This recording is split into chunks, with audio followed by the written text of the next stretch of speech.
Всем привет! Вы на канале Готовим с Оксаной Пашко. Сегодня приготовим пирожное картошка. Это очень быстрый и легкий рецепт приготовления. Десерт получается вкусным и красивым. Подписывайтесь на мой канал и узнавайте еще больше вкусных и простых рецептов. 350 грамм песочного шоколадного печенья ломаем на кусочки и кладем в измельчитель. Все измельчаем до мелкой крошки. Я измельчала 2 раза, так как за один раз все не поместилось в чашу измельчителя. Примерно 2-3 столовые ложки крошки выкладываем на тарелку, она пригодится позже.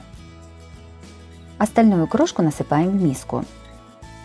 В отдельную мисочку наливаем 100 грамм растопленного сливочного масла. Сюда же кладем примерно 3 столовых ложки сгущенного молока.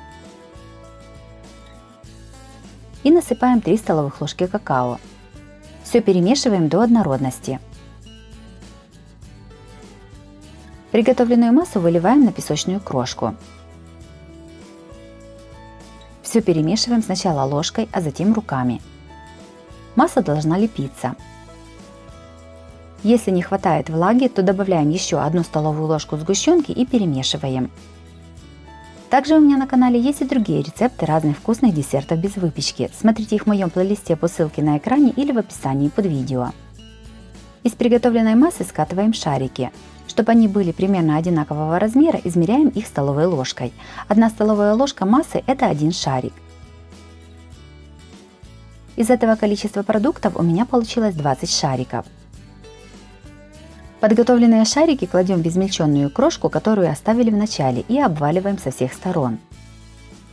Блюдо готово, можно подавать на стол.